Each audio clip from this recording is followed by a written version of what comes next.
Therefore, when poets were presenting their work, I'm reading 2-3 poems today. And of course, every culture has its own tradition of poetry. I'm from Iran, so I'm influenced by the Iranian poetry. And of course, again, all we know that's a long tradition of poets like Hafiz, Rumi, Omar Khayyam, Sadi, and other Iranian poets, from which Rumi and Omar Khayyam are best known. The tradition, Iranian poetry, is based on the rhythm and regular meter in a poem. Though modern Iranian poetry doesn't use the rhythm and the regular meter, though they're using, benefiting from the metaphor and symbolism, you know, and all these elements of Eastern culture. So what I'm reading today, the first poem I'm reading is called Half of Me. It's also, so I was trying to use the metaphors from traditional poetry, and also the, of course we read 1001 Nights and the style of tale within tale. So what I was trying to say here, just, you know, little tales that they are related to each other, and using the elements that they are used in the traditional poetry, like you know, obvious symbols like sun, moon, love. It's just these things that you reminds you of the ancient style poems. So this is Half of Me. Hey you, good old love, who are never complete. In your senility you neglect to leave. Hear then my story. There are dreams in this world deeper than wombs, and there are stories to be told longer than nights. I saw a virtuous ancient king once. As to display his justice, he cut me in half, so exact. Half of me dreamt all night of the full yellow moons and full-blown loves that ripened so much they dropped. The other half of me cut its finger as to stay awake all night, and poured salt on the wound. But what is left now of our old tales, when little is left of us? Once upon a time, one day or night it was, there was a silver coin that belonged to a man. The coin had only that man, but the man owned very many coins, all piled up on each other in a locked room. The room was locked with a carved key, an alloy of a half-crimson sun and half not yet raised moon. And that key was hanging by a long unknotted twine, such an infinite twine that two ends are not able to meet. Listen, there won't be any end to the tales.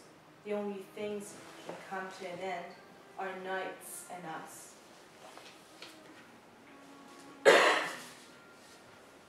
So this other poem is called Vishnya. It's actually about a dream my friend Vishnya had once. She dreamt of a tall man who's not going to come back. No, he isn't coming back. In her dream, she walked with him, hanging to his arm, touching the fine fabric of his coat in a beautiful spring day.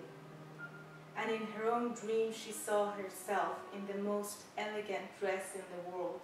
But when did she have such dress in waking reality? Her curly hair, falling long on her shoulder, looked younger than her years. On her way to a bright and merry party, the sun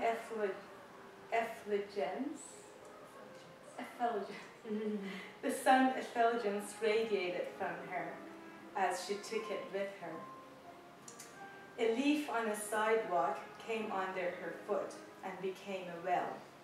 Down she fell, The tall man screamed a scream that could wake up anyone but her. She flayed out her arms, but her well had no walls and no bottom. From the upper layers of a dream to lower layers, from a leaf to a well, from the arms of tall man who won't come back again to nothing she fell, concerned by nothing, but a dress may be stained, a dress she'd never known. And then the other poem I'm reading is called Fortune Teller. A sister in a faraway land is thinking of you. Ashes fall from her slender fingers during days of separation. She's sitting on a mat of clouds, rising higher and higher, then roar and rain. Upon frowning ocean you will drift across, terrified and in tears you sail. I see you sailing. You had a beautiful gaze when you were young. Your eyes enslaved rays of sunlight through the window of the back room, and time's hands moved slower then. You owned a wooden horse, or wanted one, along with a few other promised gifts, and letters to be written with your name between the lines. Your name painted on the colorful boats on the river, and you would cry out joyful, do not remember the sunlight that covered half of your face and shoulder. There are roads in your palm's map you should have never taken. The lines are reminders. I see a young man next to a lamppost in twilight, younger than you were then. When he turns, you cannot place him. The yellow eyes of an owl blink. 100 years have passed.